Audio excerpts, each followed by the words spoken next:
yang punya relawan se-Indonesia ini. Yang saya hormati Dewan Pembina, Dewan Pengawas, Dewan Pengurus, serta seluruh tim Sekretariat HFI. Yang saya hormati seluruh perwakilan lembaga anggota HFI, serta seluruh relawan yang malam ini hadir.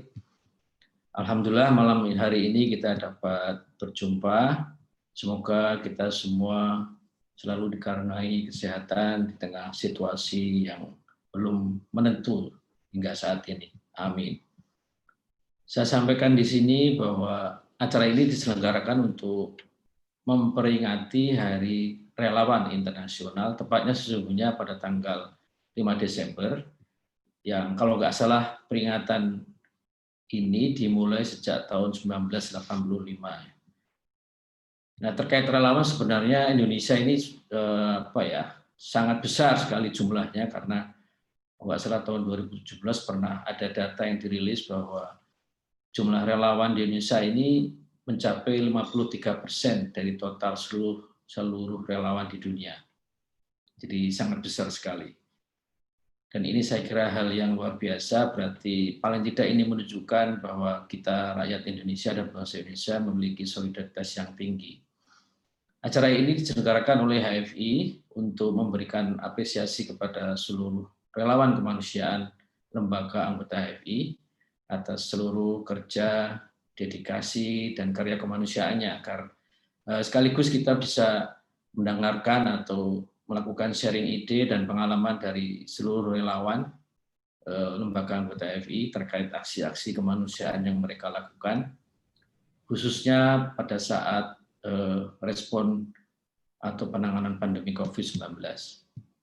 Dalam kesempatan yang sangat berbahagia ini, saya atas nama Dewan Pengurus HFI menyampaikan terima kasih yang sebesar-besarnya dan apresiasi yang setinggi-tingginya untuk semua relawan kemanusiaan, khususnya relawan lembaga anggota HFI, yang telah membantu siapapun, setiap orang yang membutuhkan dukungan tanpa batas, tanpa sekat, dan serta menjunjung tinggi harkat dan martabat kemanusiaan. Meskipun tidak jarang aktivitas relawan kemanusiaan seringkali berisiko bagi keselamatan diri mereka sendiri, apalagi di tengah pandemi COVID-19 seperti sekarang ini. Terima kasih kepada tim Sekretariat HFI yang telah menyiapkan acara ini dan seluruh pihak yang telah mendukung.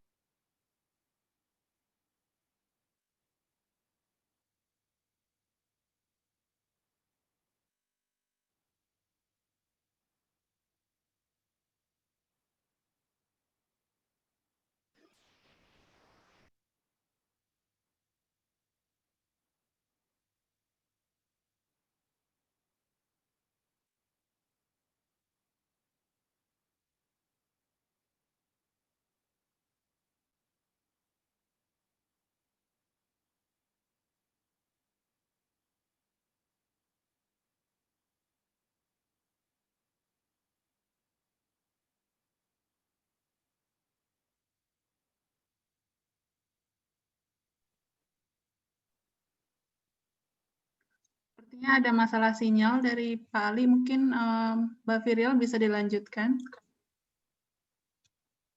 Mohon maaf, mungkin terganggu sinyalnya ya.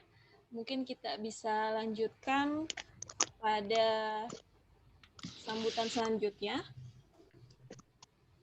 Waktu dan tempat dipersilakan kepada Bapak Dr. Andes Panggarso Suryotomo selaku Kasubnit Pemberdayaan Sumber Daya Direktorat Kesiapsiagaan BNPB. Waktu dan tempat dipersilakan, Bapak. Ya, Mbak, terima kasih. Selamat malam. Assalamualaikum warahmatullahi wabarakatuh. Yang kami hormati Gus Ali sebagai Dewan Pembina. Suara saya terdengar ya? Dengar, Pak. Ya. Terus ada Mas Surya, direkturnya AFI, dan semoga tetap jadi direktur terus. Ya. Dan seluruh teman-teman yang hadir di acara pada malam hari ini, di acara terima kasih sumbangsih relawan keluarga HFI, kami dari BNPB secara institusi memberikan apresiasi yang sebesar-besarnya kepada seluruh relawan keluarga HFI yang selama ini sudah berkecimpung penanggulangan bencana termasuk juga pandemi COVID ini. Selain itu, secara pribadi saya mohon maaf belum bisa begitu aktif di dalam kegiatan kerelawanan yang dibangun oleh teman-teman HFI. Tapi paling tidak semangat HFI pada hari ini adalah menjadi semangat akhir tahun, di mana tahun ke depan saya yakin akan semakin baik penanganan kebencanaan yang dilakukan oleh teman-teman relawan keluarga HFI. Namun kami mengingatkan sekali lagi teman-teman relawan kami yang keluarga HFI yang sudah berjuang sedemikian rupa dengan tulus ikhlas membantu penanggulangan bencana.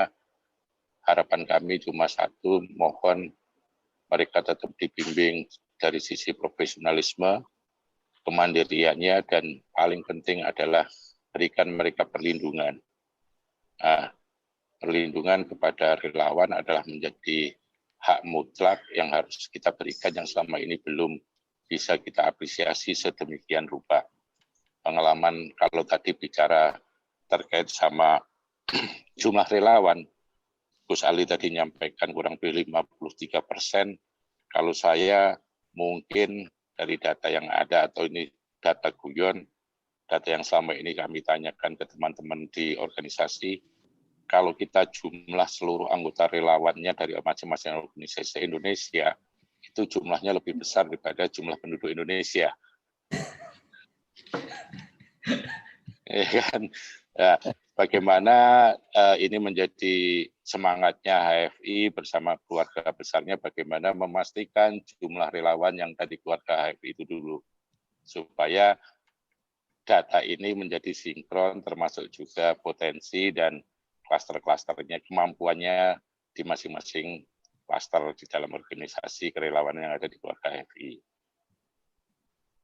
Selanjutnya di akhir tahun ini pastinya banyak pengalaman, baru tahun ini kita melakukan pengalaman yang luar biasa. Selain nanganin kebencanaan dari pra sampai pasca, kita juga ketemu yang namanya COVID-19 yang butuh expert dan tenaga yang luar biasa, butuh sumber daya yang luar biasa, dan butuh pemahaman yang luar biasa, karena ini menjadi sesuatu yang baru buat kita.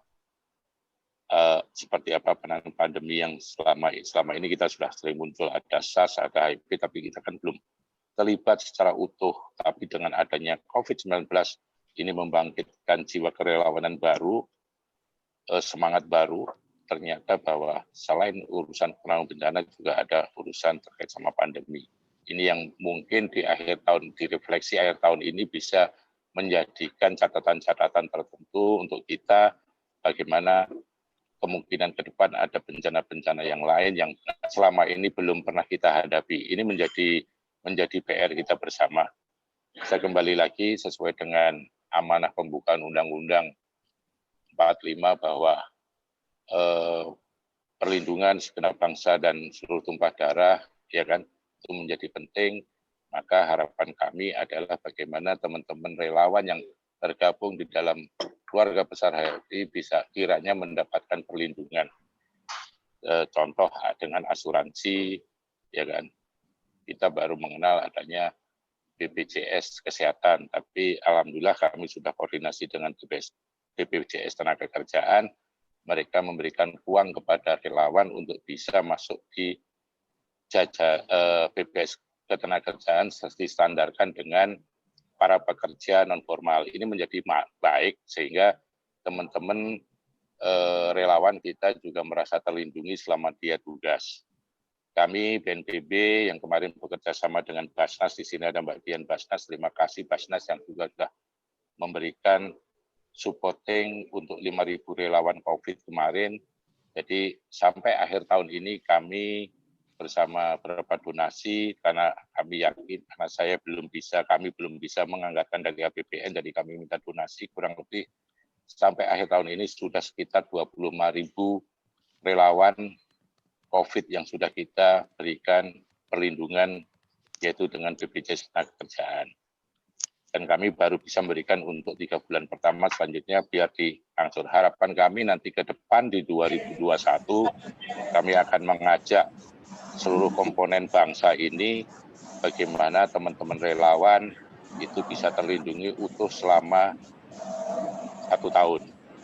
Ya, 1 tahun di mana dia bergerak urusan bencana, karena kita tahu kalau yang bencana yang sifatnya slow respon itu tertentu, hidrometeorologi tertentu, tapi kita ada ancaman yang lain yang butuh kesiapsiagaan setiap hari, setiap saat.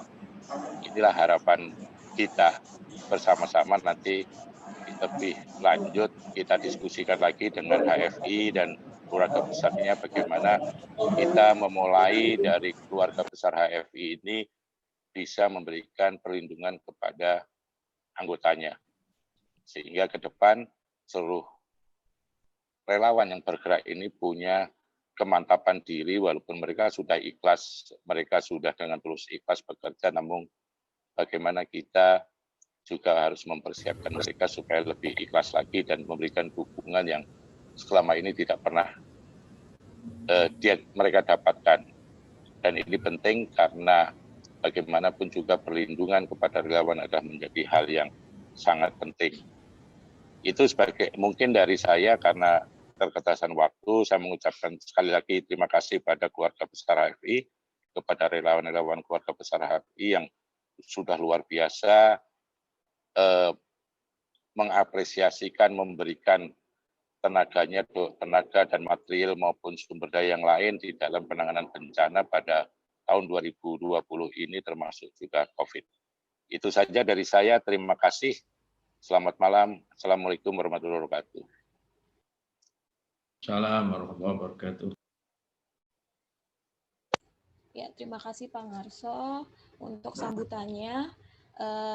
Tadi sesuai yang disampaikan juga oleh beliau, ternyata data itu bisa melebihi rakyat Indonesia, jumlah relawan di negara Indonesia sendiri. Mungkin hitungannya satu relawan semangatnya 100 kali lipat ya Pak. Jadi hitungan kuantitasnya bisa sangat banyak gitu. Terima kasih sekali lagi untuk sambutannya. Sebelum kita berlanjut ke agenda selanjutnya, sekali lagi diingatkan kepada Bapak dan Ibu untuk bisa mengisi daftar hadir di link yang sudah di-share di grup WhatsApp maupun di chat ruang Zoom berikut. Ya, kita langsung masuk ke agenda inti tentang sharing session ya, khususnya bagaimana relawan-relawan di keluarga HFI melakukan kerjanya sebagai relawan khususnya. Sebagai orang awam mungkin relawan itu yang diartikan adalah sukarelawan, jadi dia melakukan kinerja secara sukarela tanpa ada iuran apapun gitu ya. Baik dari definisinya tangannya terbuka, senyumnya halus juga gitu ya. Terus yang pasti hatinya yang ikhlas. Nah, langsung saja kita akan mendengar nih dari teman-teman keluarga HFI dari masing-masing lembaga untuk dapat menceritakan bagaimana ketika mereka melakukan kegiatan relawannya di berbagai event ya, atau kebencanaan maupun yang terkhusus 2020 ini. Benar tadi kata Bapak Pak Ngarso bahwa pandemi ini sangat-sangat membuat seluruh lini akhirnya turun untuk menjadi relawan. Ya, langsung saja agenda malam ini khusus sharing session akan dimoderatori oleh Mbak Dwi Agustanti selaku volunteer program manager dari Habitat for Humanity Indonesia. Waktu dan tempat dipersilakan, Mbak. Terima kasih, Mbak Virial. Selamat malam teman-teman keluarga besar HFI. Senang sekali pada malam ini kita bisa bertemu via Zoom gitu ya. Dan malam ini dalam rangka memperingati Hari Kesukarelawanan Internasional, kita mendapatkan kesempatan untuk mendengarkan ada perwakilan dari 11 lembaga relawan dari keluarga HFI yang akan mereka kita mintain cerita lah ya, supaya apa sebenarnya refleksi yang bisa kita belajar bersama dari kolaborasi di keluarga besar HFI gitu. Jadi seperti kita tahu bersama bahwa kerja sukarela itu secara umum adalah bagaimana seorang individu itu ikhlas untuk bekerja demi individu yang lain tanpa mengharapkan pamrih gitu. dan hampir dari seluruh lapisan masyarakat dan budaya, kita tahu bahwa nilai yang paling mendasar adalah bagaimana ketika individu itu dalam prosesnya juga bukan hanya membantu orang lain, tetapi justru membantu juga diri mereka sendiri. Kesukarelawanan adalah salah satu ciri khas dari program-program respon kemanusiaan. Di sana akan selalu hadir orang-orang dari semua latar belakang, dari semua perbedaan, dari semua ras dan agama untuk mengkontribusikan waktu dan tenaga mereka. Mereka membantu korban bencana yang membutuhkan pertolongan gitu ya. Kemudian juga kesukarelawanan ini memang merupakan salah satu bentuk kegiatan yang dirancang untuk mengakomodasi semangat individu maupun kelompok untuk membantu sesama mereka gitu. Dan program kesukarelawanan ini memberikan dampak yang luar biasa bagi masyarakat, khususnya komunitas terdampak dan bagi sukarelawan yang terlibat itu sendiri. Baik, tanpa berlama-lama kita akan mendengarkan dari kawan-kawan keterwakilan dari 11 lembaga dari keluarga besar HFI. Untuk pertama kita akan dari Mas Adi Sutresno dari LPBI NU. Ini adalah Mas Adi Sutresno, beliau menjabat sebagai Ketua LPBI NU Kota Kediri. Selain itu juga sebagai Pak Lurah Pak Lurah Bulengan, Kecamatan Pesantren. Iya, Mbak Tanti. Selamat datang Mas, terima kasih untuk waktunya. Siap. Jadi saya persilahkan saja Mas Adi untuk sharingkan pengalamannya sebagai sukarelawan, Mas, berkontribusi pada kegiatan kemanusiaan yang luar biasa. Waktu dan layar saya serahkan. Monggo Mas Adi Sutresno. Iya, terima kasih Mbak Tanti. Ya, Mas. Assalamualaikum warahmatullahi wabarakatuh. Selamat malam rekan-rekan semua. Salam sejahtera untuk kita semua. Salam sehat, salam tangguh, salam kemanusiaan. Kami dari LPBI NU Kota Kediri ingin sharing berbagi pengalaman di acara pada malam hari ini. Langsung saja, yang pertama adalah kegiatan kami sebelum pandemi COVID-19. Kegiatan rutin kami adalah yang pertama di prabencana, yakni edukasi kepada masyarakat melalui media sosial, kemudian melalui radio Joyoboyo FM, radio di Kota Kediri, kemudian radio Harmoni yang milik Pemkot Kediri, tapi lebih seringnya ke radio Joyoboyo Kediri. Kemudian pelatihan yang paling akhir saja, yakni pembentukan SPAB kepada SMA negeri dan swasta, baik sekolah negeri maupun SEMAT juga kemarin, yang tujuannya adalah agar ada muncul ekstrakurikuler sekolah tangguh bencana di SMA negeri atau maupun SMA swasta di Kota Kediri. Kemudian di prabencana lainnya adalah pendampingan pembentukan Destana, Desa Kelurahan Tangguh Bencana di Kelurahan Betet dan Ketami di wilayah Kecamatan Pesantren, maupun pendampingan saat lomba Destana tingkat provinsi Jawa Timur.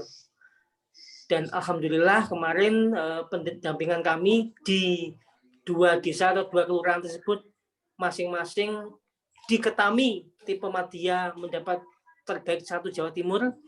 Kemudian di Betet tahun ini, tahun 2020 kemarin saat pandemi COVID, ini terbaik 1 juga Jawa Timur tipe utama. Dan kami pendampingannya meliputi pembuatan kajian risiko bencana, kemudian atau KRB, kemudian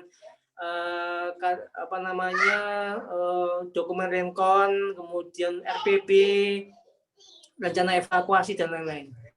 Itu kami dampingi sampai kemudian lomba.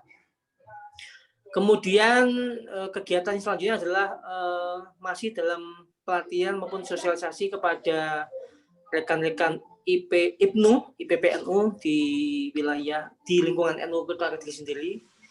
Kemudian kepada Banser Siaga Bencana juga tentang disaster management, buat rescue dan lain-lain. Kemudian di saat tanggap bencana kemarin kita juga membantu instansi terkait, yakni BPBD Kota Kediri dalam hal asesmen ketika terjadi angin kencang sesaat, pasca angin kencang sesaat,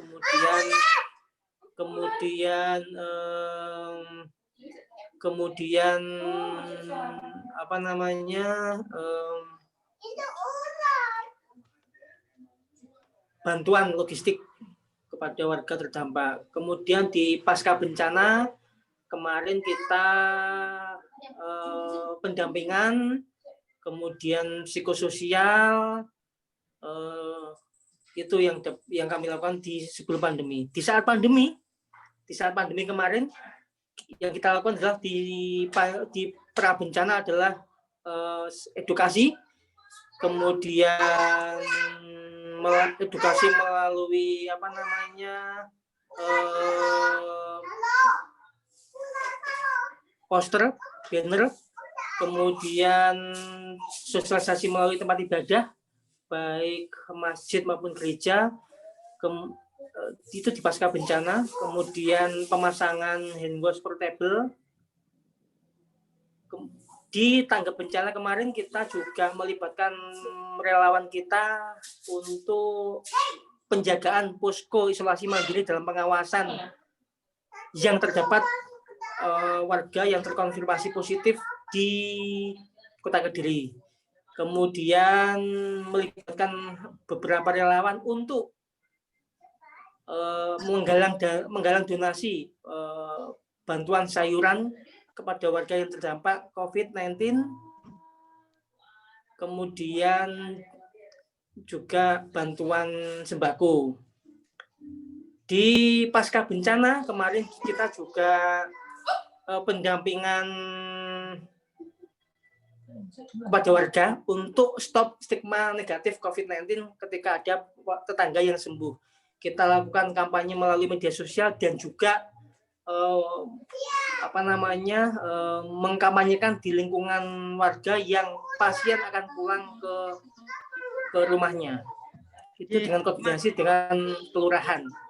Itu Mbak Tanti yang kemarin kita lakukan di Kota Kediri. Banyak sekali ya Mas Adi untuk pra dan pasca bencana, dan ini juga ke anak muda ya, ke anak muda luar biasa ya untuk pelatihan-pelatihan respon COVID ya dan Destana. Terima kasih Mas Adi untuk kesempatannya bisa sharing bersama kami.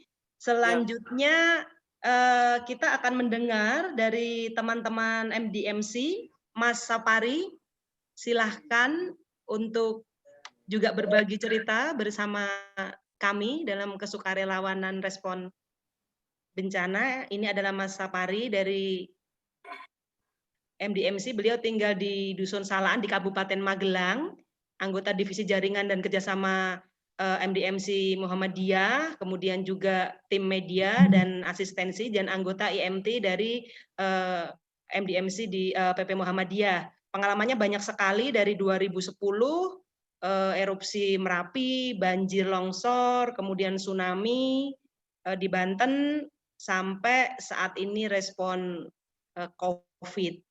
Mas Sapari, waktu dan layar kami persilahkan. Monggo Mas. Baik, terima kasih Mbak Tanti. Assalamualaikum warahmatullahi wabarakatuh. Selamat malam, salam sejahtera bagi kita semuanya. Waalaikumsalam. Terima kasih atas kesempatan yang diberikan kepada saya. Tadi sudah disampaikan sedikit tentang diri saya. Kalau dilihat memang mungkin ada beberapa amanat yang saya emban itu ya, Ya memang seperti itu. Kalau aslinya saya ada di tim media, kemudian asistensi dan EMT. Tapi fokus utamanya saya ada di media, Mbak Tani. Jadi rilis berita yang dikeluarkan oleh MDMC itu. Kemudian di masa pandemi COVID ini juga menjadi tugas saya. Mohon maaf ini karena apa? Mungkin lagi semoga tidak ada gangguan jaringan karena di sini situasi sedang hujan deras nih Mbak Tanti. Oh begitu, ya Mas, nggak apa-apa, silahkan. Terkait dengan pengalaman yang bisa saya share, ini kalau di slide ini yang tampak, ini adalah kegiatan terakhir kami di Magelang ini, terutama seperti kita tahu semuanya bahwa Magelang saat ini termasuk dalam kawasan lingkar Merapi bersama kabupaten-kabupaten lain seperti Sleman, Boyolali, Klaten, yang mana kami saat ini kemudian bersiap-siap seandainya terjadi erupsi Merapi.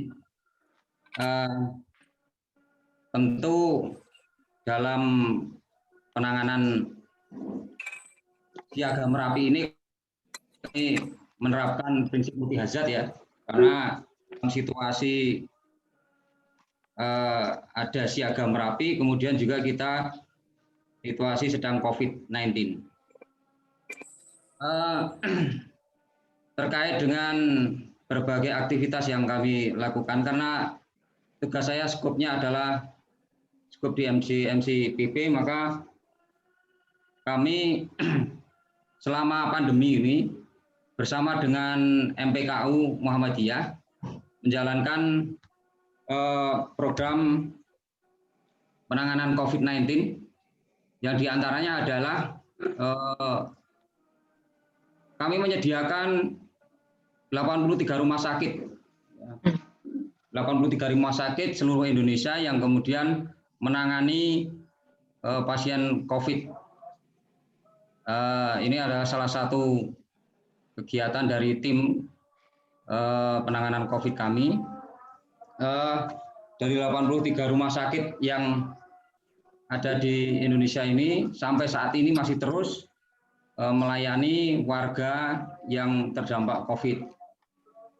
Dan alhamdulillah sampai sekarang meskipun COVID ini cukup menyita banyak energi, alhamdulillah kami tetap berjalan memberikan pelayanan yang terbaik bagi masyarakat.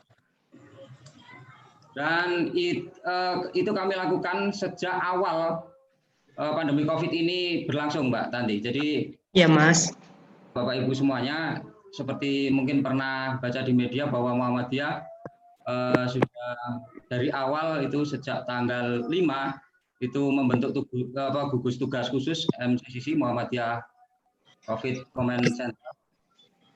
Kemudian sejak tanggal 5 Maret itu kami kemudian bekerja ekstra keras untuk membantu masyarakat di berbagai daerah melalui rumah sakit dan juga termasuk bukan hanya penanganan kesehatan tapi juga penanganan pemberian edukasi kepada masyarakat, macam-macam kegiatannya.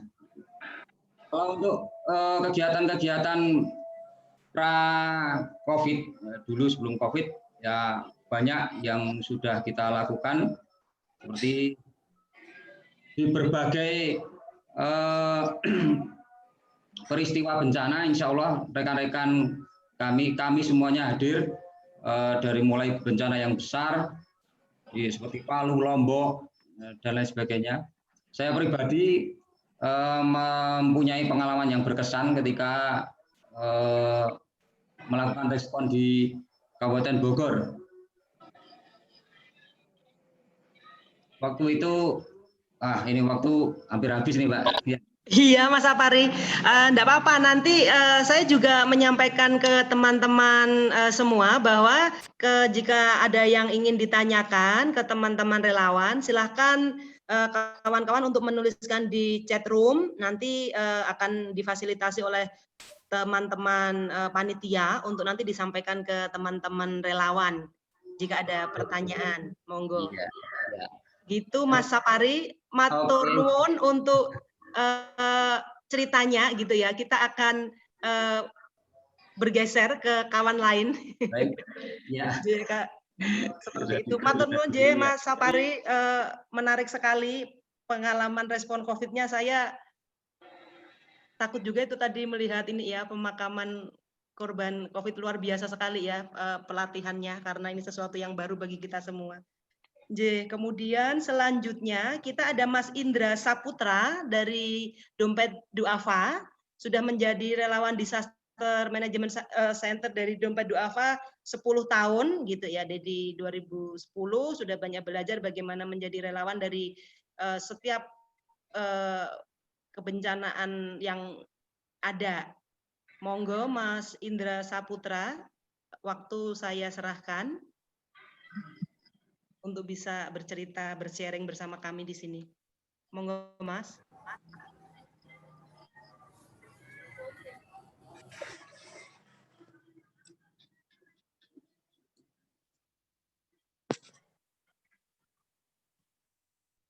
Mas Indra.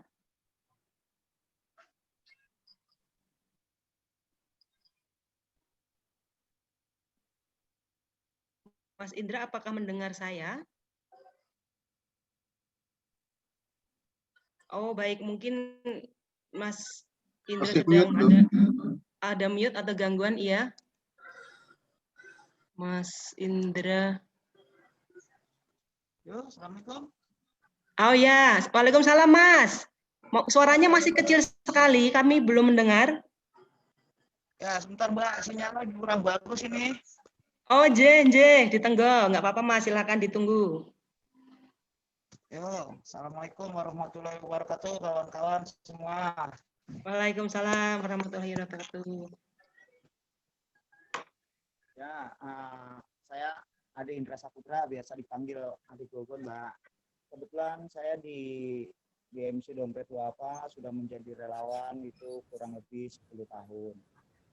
Jadi sudah banyak kegiatan-kegiatan selama saya bergabung di DMC Dompet Duafa untuk saling berbagi buat sama saudara-saudara kita yang tertimpa bencana. Khususnya sebelum pandemi, kita sudah banyak melakukan aktivitas-aktivitas untuk membantu warga dan masyarakat di sekitarnya. Contohnya, waktu di awal pandemi kita sudah menyalurkan berbagai macam aktivitas seperti penyaluran sembako, terus penyemprotan disinfektan di segala fasilitas umum, sampai terus pendistribusian chamber. Maaf Mas Indra, suaranya kecil sekali. Atau mungkin pakai headset dilepas dulu Mas, mungkin. Halo? Yo, Mbak. Iya Mas.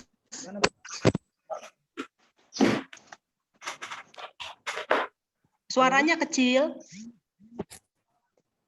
Halo Mas Indra. Ya, halo. Ya, sekarang sudah agak besar suaranya. Monggo Mas, dilanjut. Saya sendiri di DMC Dompet Duafa bergabung di divisi SAR pencarian dan pertolongan. Khususnya saya penanganan untuk mengevakuasi orang-orang yang membutuhkan pertolongan, dan sudah banyak aktivitas khususnya di divisi SAR di DMC Dompet Duafa melakukan kegiatan-kegiatan aksi sosial khususnya di kemanusiaan di setiap medan bencana. Dan di DMC Dompet Duafa pun banyak divisi-divisi pra dan pasca bencana. Jadi contoh seperti di Palu sampai saat ini, semenjak dari tanggap bencana sampai saat ini kita masih melakukan kegiatan-kegiatan buat masyarakat di sana, contohnya pembangunan huntap, terus renovasi fasilitas-fasilitas umum seperti sekolah, musola, masjid, dan sebagainya. Di DMC Dompet Duafa pun sampai saat ini saya masih beraktivitas untuk mengantisipasi banjir Jabodetabek. Satu, terus kedua, kawan-kawan juga sudah melakukan aksi bencana di Merapi, terus Semeru, terus banjir Aceh, Sumatera Utara, dan yang terakhir ini di Gunung Ilitowok di NTT.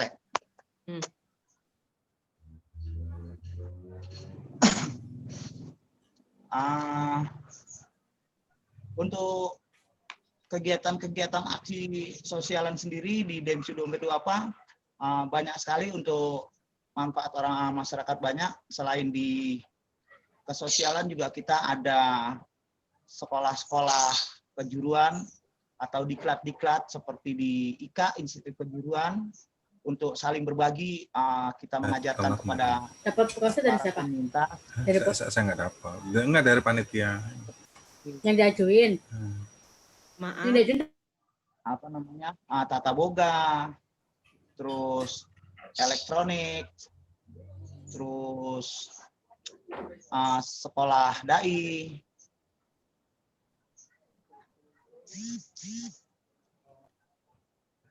Ini program-program mitigasi ya Mas ya, untuk ke anak-anak muda begitu ya?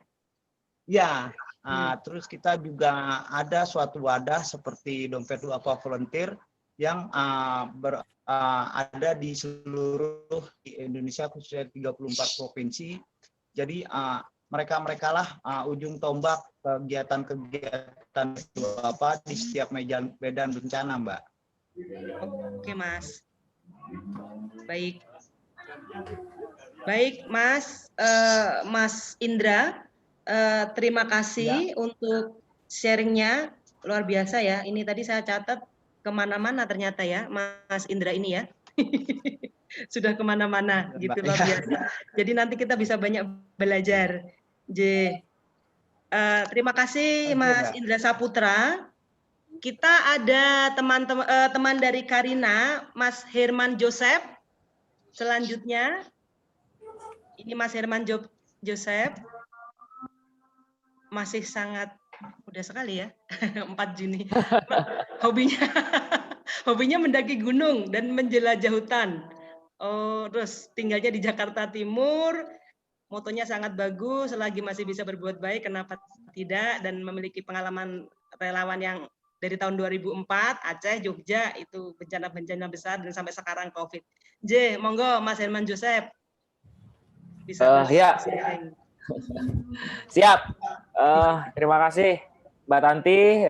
Salam buat Pak Gusali, Pak Papang, Pak Bang Surya, dan seluruh relawan dimanapun berada, semoga selalu diberikan kesehatan dengan kondisi yang memang kita tidak memungkinkan untuk berjumpa secara langsung, dan saya ucapkan salam tangguh. Salam tangguh.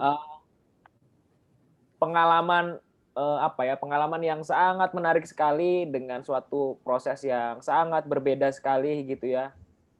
Hal yang paling menarik adalah saya berefleksi mungkin 1 tahun belakangan apa yang dilakukan oleh Caritas, tapi memang sebelum-sebelumnya itu sangat banyak sesuai dengan yang tadi sudah disampaikan. Kami hadir mencoba di gempa tsunami Aceh, Jogja, Padang, ya.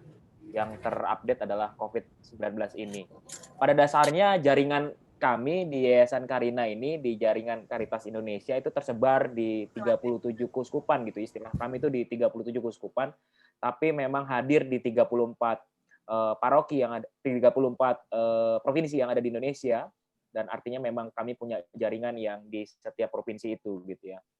Dan kami pun memberikan dukungan capacity building, baik itu emergency response atau DRR, ya, disaster risk reduction dari Caritas Indonesia kepada jaringan-jaringan yang ada di 37 kuskupan tersebut gitu ya. Jadi kami berikan hal-hal yang baik supaya mereka juga penanganannya baik. Saya ingat sekali ketika sebelum ada SPIR 2011, ketika kita mengangkat jenazah di di bencana tsunami Aceh, salah-salah tangannya copot, salah-salah kakinya yang copot, gitu ya. Jadi sangat sedih. Padahal di SPIR itu sudah jelas dengan sangat-sangat baik sekali bahwa kita harus memperlakukan walaupun itu jenazah juga dengan sangat-sangat humanis dan harus sangat baik adanya. Itu terkait dengan apa yang dilakukan. Lalu hal yang kita juga berikan adalah bagaimana kita mencoba hadir di, baik tadi sudah disampaikan, gempa Padang, gempa yang sangat mengguncang dunia, tsunami Aceh, lalu ada erupsi Gunung Sinabung, gempa Pidi, gempa Lombok, gempa Palu, gitu ya, banjir yang sangat menghantam Jabodetabek awal Januari tahun lalu, Bandang Masamba, dan ini respon COVID. Ini hal yang paling menarik adalah respon COVID, karena memang sangat sangat energik sekali gitu ya. Walaupun saya secara relawan juga sedih gitu, ini orang susah sekali gitu melaksanakan menjaga jarak, menggunakan masker, mencuci tangan gitu ya.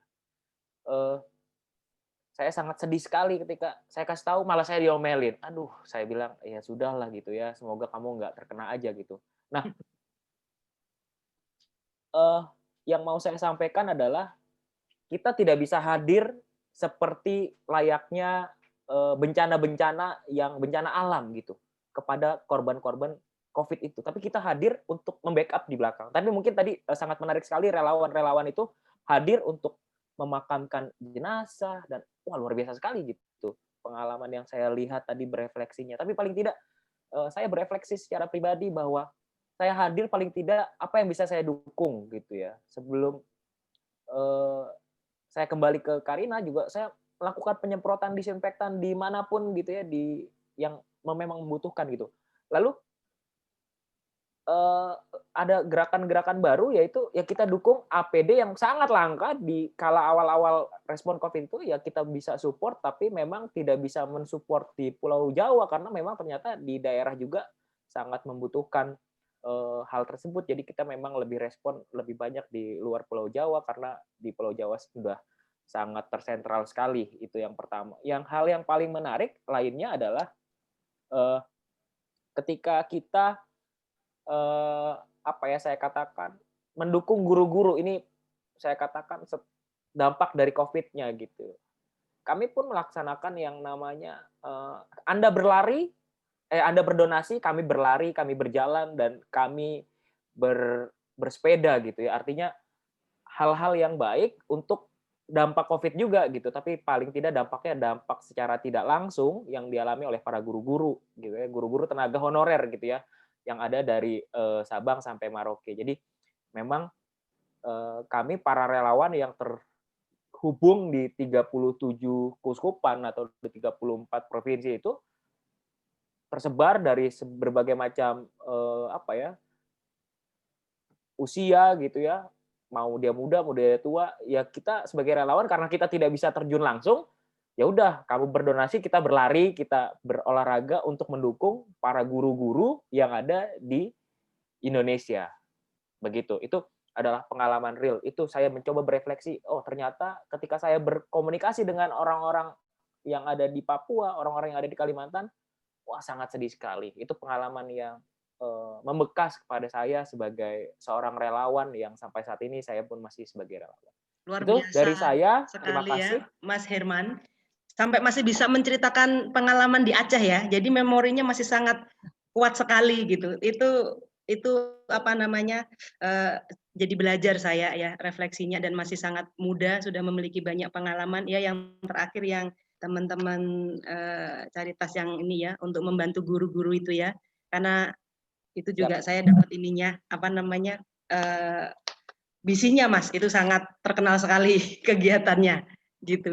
Jadi Mas Herman Joseph, terima kasih sekali dari Karina Indonesia untuk sharing yang diberikan.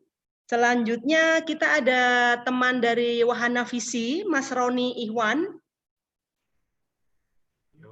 Terima kasih Mbak Tanti, sudah langsung ya. Monggo Mas Roni. Kawan-kawan, Assalamualaikum warahmatullahi wabarakatuh. Gitu ya. Waalaikumsalam. Selamat malam dan salam sejahtera untuk kita semua. Om Swastiastu, Namo Buddhaya, dan salam kebajikan ya. Yang terhormat Pak Papang, salam hormat saya Pak Papang, sudah lama nggak ketemu. Gus Ali, Mas Oya, Mas Samsul, Mas Malik, ini guru-guru saya semua gitu ya. Ya, untuk relawan yang dilakukan oleh teman-teman Wahana Visi sebenarnya hampir sama dengan teman-teman yang sudah teman-teman lakukan ya, teman-teman keluarga HFI gitu ya. Mulai dari prabencananya, kemudian pada saat respon bencananya, kemudian tahap recovery, rehabilitasi dan recovery itu hampir sama yang teman-teman lakukan gitu ya. Termasuk untuk yang pendekatan penanganan COVID ini pun hampir sama gitu ya. Tetapi yang saya ingin bagikan ke teman-teman adalah yang beda dengan teman-teman gitu ya, terkait dengan upaya advokasi ya, yang berkaitan dengan pasca bencana. Dan saya ambil pembelajaran dari gempa dan tsunami di Sulawesi Tengah. Di mana waktu itu isu yang muncul yang sangat mencuat gitu ya, yaitu isu tentang perkawinan usia anak gitu ya, pasca bencana. Di Sulawesi Tengah sebenarnya sebelum tsunami itu Sulawesi Tengah itu peringkat kelima secara nasional untuk kasus pernikahan usia anak. Kemudian ditambah lagi dengan situasi pasca bencana di Sulawesi Tengah itu kasus-kasus pernikahan anak semakin meningkat. Apalagi ditunjang dengan situasi yang tidak mendukung bagi perkembangan anak-anak ya, pemenuhan anak dirasa kurang cukup untuk anak-anak yang ada di kamp-kamp pengungsian gitu ya. Apalagi ditunjang oleh budaya lokal gitu ya. Jadi budaya lokal itu kalau orang tua tidak menikahkan anak dengan segera itu malah akan menjadi aib gitu ya. Kenapa anakmu nggak menikah, nggak laku, nggak bisa bergaul dan segala macamnya. Kemudian ditunjang lagi dengan situasi di kamp-kamp pengungsian itu juga mendorong orang tua untuk sesegera mungkin menikahkan anaknya dengan alasan ya setelah nikah maka tanggung jawab orang tua sudah selesai gitu ya. Itu. Kemudian ya ekonomi ya, secara ekonomi setelah rumahnya mereka hancur maka pendapatan ekonomi akan menjadi hilang sehingga ya orang tua cepat-cepat aja untuk menikahkan padahal usia anak-anak itu cukup rentan sebenarnya untuk dinikahkan gitu ya. Ada yang usia 14, 15 itu sesegera mungkin dinikahkan gitu. Dan angka itu semakin menonjak tajam ya setelah adanya tsunami. Lah itu yang mendorong kami gitu ya dari Wahana Visi. Waktu itu saya langsung kontak dengan teman-teman HFI itu ya Mas Oya, Mas ini nggak bisa kita biarkan dengan isu-isu seperti ini gitu. Dan akhirnya kita membuat langkah bagaimana kita mengupayakan advokasi supaya kasus ini sesegera mungkin untuk diminimalisir gitu ya.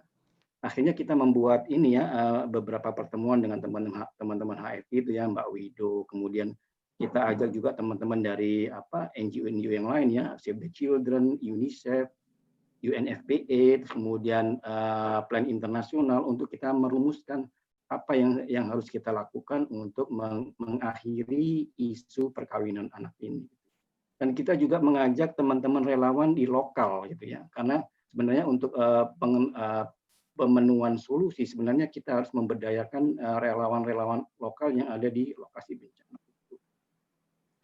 Ya akhirnya kita sepakat gitu ya bahwa untuk upaya ini kita melakukan advokasi dengan audiensi dengan beberapa tokoh ya, mulai dari Dinas Pemberdayaan Perlindungan Anak, kemudian Dinas Kesehatan, bagaimana dari sisi reproduksi kesehatan itu tidak baik untuk anak-anak ketika perkawinan anak gitu ya. Sampai kita ada tokoh-tokoh agama, tokoh-tokoh budaya, kita advokasi supaya ini harus segera dihentikan gitu ya, supaya isu-isu perkawinan ini gitu ya.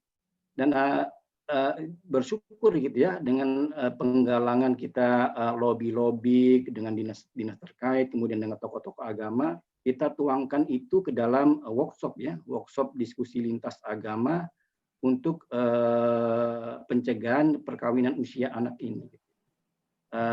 Itu dihadiri oleh semua elemen-elemen yang ada di masyarakat di Sulawesi Tengah gitu ya.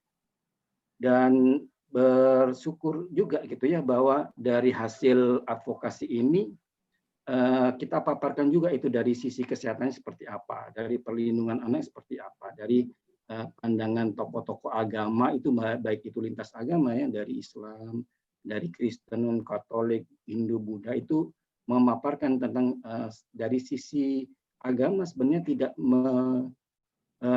tidak mendukung untuk adanya isu-isu perkawinan anak. Sampai akhirnya kita juga membuat riset bagaimana untuk mengadvokasi supaya ini dibuat kebijakan ya. Karena kita juga mengajak teman-teman dari DPRD untuk ini harus segera dibuatkan peraturan daerah untuk mengatur ini gitu ya. Dan bersyukur kita dengan UNICEF kita melakukan riset, kita ajak teman-teman relawan lokal untuk melakukan riset ini, dan bersyukur naskah akademik pun juga sudah kita buat ya, dan kita ajukan ke DPRD. Dan update terakhir yang kemarin saya update dari teman-teman Sulawesi Tengah bahwa draft untuk Perda Pencegahan Perkawinan Usia Anak Pasca Bencana ini sudah ada dalam draftnya dan tinggal untuk pengesahan di tingkat DPRD Provinsi Sulawesi Tengah. Dan ini bagian dari upaya-upaya untuk kita pasca bencana itu pasti banyak permasalahannya. Dari salah satu sudutnya adalah kita melindungi anak-anak dari pemenuhan hak anak. Itu mungkin Mbak Tanti yang bisa saya sharingkan ke teman-teman. Terima kasih Mas Roni. Saya sampai takjub ya bagaimana advokasi pasca bencana untuk hak perlindungan anak dilakukan. Sudah sampai naskah akademik, kemudian sampai ke pemerintahan Sulawesi Tengah ya. Terima kasih untuk pengalaman yang dibagikan Mas Roni. Matur nuwun. Selanjutnya kita ada dari Yakum Emergency Unit, Mbak Debbie Maria. Ya. Mbak Debbie, monggo dipersilakan waktu dan layar. Silakan Mbak. Terima kasih Mbak Tanti. Ya Mbak Debbie, mari. Dengan Debbie Maria, asal saya dari Sulawesi Tengah. Ya, kalau shalom dulu, selamat malam, assalamualaikum buat kita semua. Ya, saya ketika mendengar pengalaman teman-teman menjadi relawan, saya seperti binder gitu, karena saya menjadi relawan itu ketika tahun 2018 terjadi bencana di daerah asal saya di Sulawesi Tengah, seperti itu.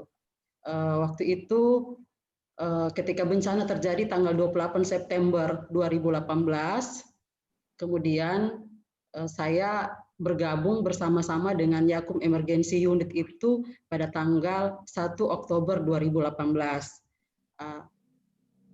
Memang mekanisme yang dijalankan oleh Yakum Emergency Unit adalah perekrutan relawan itu melalui gereja. Jadi saya masuk menjadi relawan Yakum Emergency Unit itu melalui gereja. Jadi kan selama ini Yakum Emergency Unit ini melakukan kerjasama dengan gereja-gereja di hampir di seluruh provinsi di Indonesia dari Aceh sampai dengan Papua. Jadi memang proses perekrutannya itu melalui gereja. Konsep relawan yang kami jalankan sebenarnya adalah konsep pelayanan gereja yang akan mendukung program-program YEU dalam merespon bencana di Sulawesi Tengah. Jadi itulah bagaimana sampai saya bisa masuk bergabung menjadi relawan di Yakum Emergency Unit. Saya menjadi relawan sekaligus menjadi korban juga sebenarnya. Ini satu pengalaman yang luar biasa yang bisa saya ambil adalah saya bisa belajar dari belajar ketika menjadi relawan, bahwa menjadi relawan itu yang terutama membantu itu adalah suatu proses pentahapan yang harus dipelajari dengan sistematik. Tidak hanya kita menjadi relawan saja melakukan ini, melakukan itu, tapi ada proses tahapan yang harus kita pahami. Itu saya belajar dari hal itu karena memang pengalaman saya menjadi relawan ini kan baru ketika bencana di Sulawesi Tengah. Kemudian bencana di Sulawesi Tengah juga ini memang agak berbeda dengan bencana-bencana yang ada di daerah lain di Indonesia.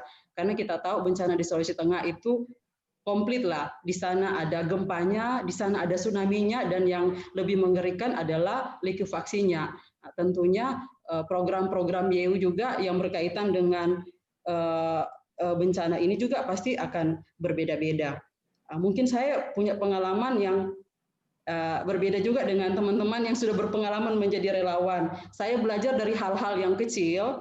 Ya, pertama misalnya saya mengorganisir masyarakat untuk melakukan mobile clinic. Jadi YEU ada tenaga kesehatannya, para medisnya, kemudian saya mencoba mengorganisir masyarakat untuk mobile clinic. Nah, itu hal-hal kecil. Kemudian yang kedua misalnya saya melakukan pembelian barang-barang makanan tambahan untuk kelompok-kelompok rentan seperti difabel, balita, kemudian lansia, dan ibu hamil, seperti itu. Kemudian saya juga melakukan pendataan, verifikasi dan validasi data tentang data-data korban, seperti itu. Kemudian hal yang lainnya adalah misalnya mencari data tentang kelompok-kelompok rentan yang perlu dibantu untuk mendapatkan alat-alat seperti kursi roda, seperti itu. Jadi memang bagi saya pengalaman-pengalaman itu adalah pengalaman-pengalaman yang luar biasa, ya. Jadi karena saya di dalamnya sebagai penyintas, saya juga sebagai relawan. Proses-proses itu yang bagi saya luar biasa. Kemudian YEU melihat bahwa saya adalah orang baru sebagai relawan. Kemudian bahwa menjadi relawan itu bukan hanya pekerjaan di lapangan yang tidak beraturan, ya seperti itu. Kemudian YEU melakukan pengembangan kapasitas buat kami para relawannya.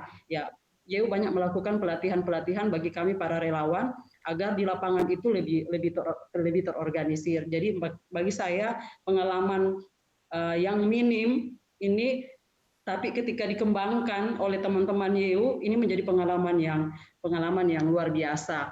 Pengaruhnya adalah karena saya juga berkecimpung di dunia pendidikan, di tahun depan kampus saya itu akan membuka salah satu jurusan yang khusus berkaitan dengan manajemen bencana, seperti itu. Manajemen bencana ini untuk merespon sebenarnya bahwa Sulawesi Tengah ini kan memang kalau orang bilang tuh mall bencana gitu. Nah, makanya ke depan di perguruan tinggi kami itu akan membangun salah satu jurusan yang berkaitan dengan manajemen bencana. Harapan kami ke depan dengan pengalaman saya menjadi relawan bisa memberi respon kepada kampus saya, kemudian YEU juga bisa mendampingi kampus saya ke depan. Saya pikir itu pengalaman saya ketika menjadi relawan di Yakum Emergency Unit untuk respon di Sulawesi Tengah. Makasih Mbak Tanti. Terima kasih Mbak Debbie Maria. Jadi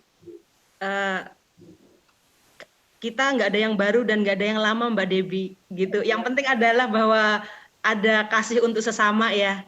Ya, seperti yang Mother Teresa bilang gitu, bukan yang penting cinta yang besar dan membawa dampak luar biasa ya, peningkatan kapasitas dari teman-teman YEU, kemudian sudah ada transformasi dengan menginisiasi satu jurusan di kampus.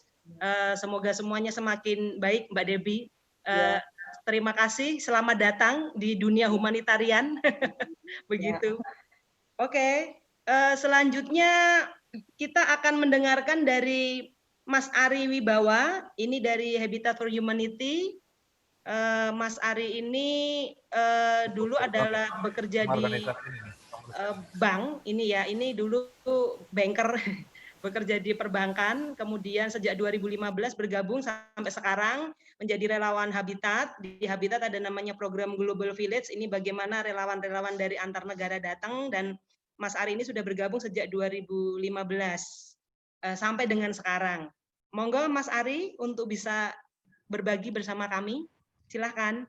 Terima kasih Mbak Tanti. Salam kenal rekan-rekan semuanya. Nama saya Ari, saya domisili di Jogja. Saya bergabung dengan Habitat dari tahun 2015. Waktu itu kalau tidak salah Desember. Jadi Desember ini ada 5 tahun tepat saya jadi relawan Habitat.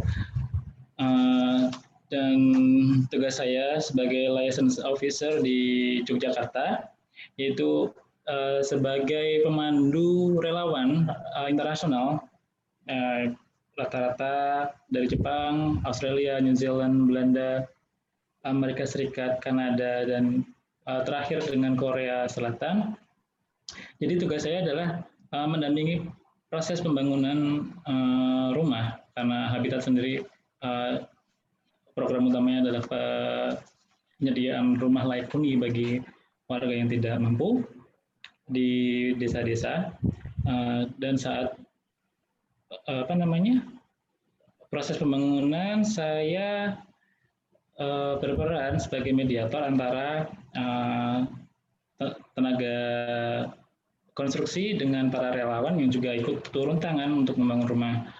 Dan di saat kegiatan non-building, saya juga memediasi relawan internasional tersebut untuk berinteraksi dengan para warga lokal, seperti pengenalan dengan budaya lokal atau dengan makanan tradisional, dan juga antusiasme mereka untuk mengenal kearifan lokal, seperti kalau di makanan tradisional ya, kalau di Jogja ada namanya tumpeng dan lain-lain, yang mereka sangat tertarik untuk mengenal lebih jauh budaya masyarakat di desa.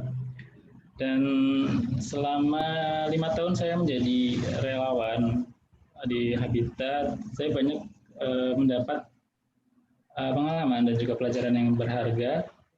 Dan mungkin salah satu pengalaman yang sangat menarik adalah ketika salah satu penerima bantuan, waktu itu kalau tidak salah seorang ibu-ibu ya, dia bertanya pada salah satu relawan internasional, dia bertanya begini, kenapa Anda yang dari negara yang sangat jauh itu menyumbangkan uang dan juga datang ke sini ikut membantu untuk mengaduk semen atau juga memasang batako berkotor-kotor untuk membangun rumah buat kami. Kemudian jawaban dari salah satu relawan tersebut, ya mungkin masih saya ingat sampai sekarang, dan karena itu sangat membekas di hati saya. Dia menjawab begini, persaudaraan kami itu tidak terbatas dan tidak dibatasi oleh negara maupun benua. Dan kami punya 2 tangan, yang satu kami gunakan untuk bekerja, untuk mencari nafkah untuk diri kami sendiri, dan yang satu kami gunakan untuk membantu saudara-saudara kami. Nah, pengalaman-pengalaman spiritual, saya anggap sebagai pengalaman spiritual ya, karena sebelumnya saya bekerja di dunia perbankan, di dunia bisnis, dan sekarang saya ikut berkecimpung di dunia kemanusiaan. Pengalaman spiritual seperti itu yang mungkin bagi saya pribadi menambah semangat saya untuk berbagi kasih, berbagi sesuatu yang berlebih dari saya untuk orang lain. Mungkin itu saja Mbak Tanti, pengalaman yang dapat saya bagikan kepada rekan-rekan relawan. Ya, Ari. Terima kasih Ari, karena juga sebagai informasi Ari ini masih berkomunikasi dengan teman-teman gitu ya, karena mereka ingin sekali datang tapi karena COVID belum bisa datang, jadi kita di Habitat menginisiasi juga digital build di mana mereka masih bisa membantu teman-teman yang ada di Indonesia tetapi melalui platform digital gitu, dan mereka masih suka mengkontak teman-teman relawan seperti Mas Ari ini, karena kita punya di Habitat kita punya banyak Ari-Ari yang lain juga gitu ya, yang nanti juga silakan bergabung dengan teman-teman di HFI. Ari undang teman-teman semua relawan Habitat gitu ya. Oke, baik Ari, terima kasih untuk sharingnya, untuk ceritanya. Selanjutnya kita ada Mas Wardi. Tadi sholat apakah sudah kembali ya Mbak Dear ya? Mas Suwardi dari Rumah Zakat. Monggo, waktu dan layar kami persilahkan Mas Wardi.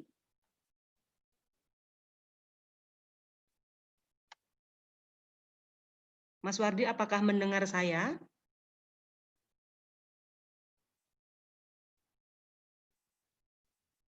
Baik, mungkin kita lewati dulu.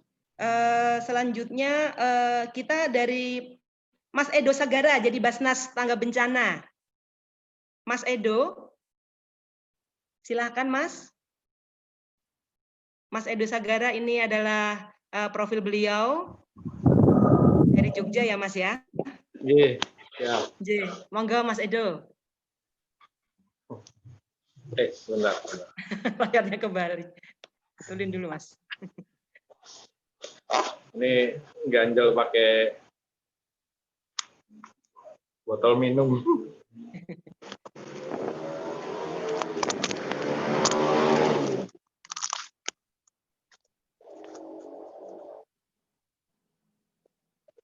Halo, Assalamualaikum. Waalaikumsalam. Monggo Mas Edo. Ya, baik. Bismillahirrahmanirrahim. Assalamualaikum warahmatullahi wabarakatuh.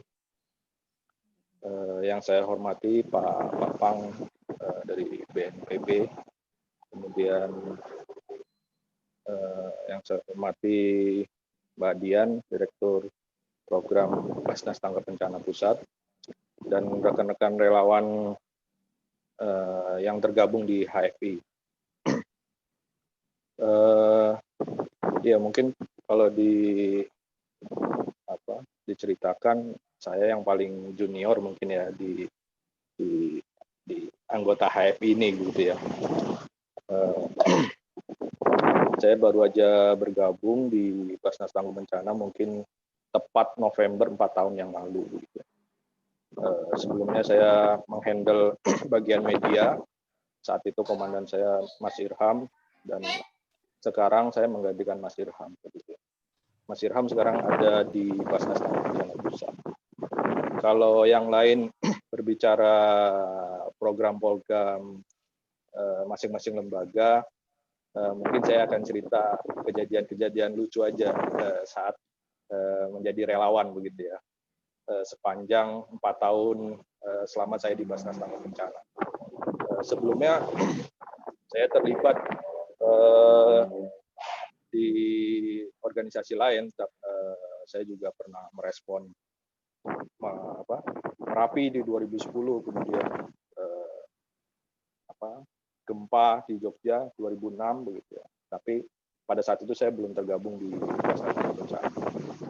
Nah, ada beberapa kejadian menarik begitu ya ketika selama saya mengelola lembaga ini begitu. Yang pertama adalah terkait konsep saya mengelola relawan. Memang di Jogja ini relawan itu cukup banyak begitu. Mungkin kami yang paling baru begitu, tapi alhamdulillah 4 tahun ini bisa bergabung dan bisa saling membantu lembaga yang lain begitu ya. Pengalaman mengelola lembaga ini adalah ketika lembaga ini isinya adalah yang sebenarnya punya background masing-masing juga gitu ya. Ada yang bergabung di BTBD ini, ada Banser, ada Ansor, ada teman-teman MDMC juga, ada teman-teman Kokam, teman-teman dan banyak lembaga lain. Jadi Basnas ini memang demokratis begitu ya. Jadi isinya dari berbagai macam relawan gitu. Dan ini tidak mudah begitu ya, karena masing-masing orang punya background dan membawa visi dan misinya masing-masing. Tapi waktu itu saya pesan, saya bilang bahwa di lembaga ini kita harus kita bisa tidak bisa disatukan oleh kepercayaan, tapi saya yakin kita bisa disatukan oleh satu terkait isu kemanusiaan. Jadi kita hilangkan itu semua background kita bersatu dalam soal kemanusiaan. Itu yang pertama. Yang kedua, kejadian menarik ketika saya mendropping bantuan di saat kejadian gempa di Brebes, di Banjarnegara begitu. Saya pada saat itu mengirim bantuan dari Yogyakarta ke Banjarnegara. Kita ngasih bantuan material dan lain-lain itu untuk masjid dan musola begitu ya. sudah kita kasih bantuan dan bantuan-bantuan yang lain. Terus kemudian kita datang lagi tuh seminggu berikutnya. Ternyata bantuan itu sudah nggak ada begitu ya. Dan masjid dan musola pada saat itu belum berubah. Jadi kemana bantuan itu kan gitu ya. Kita juga bingung.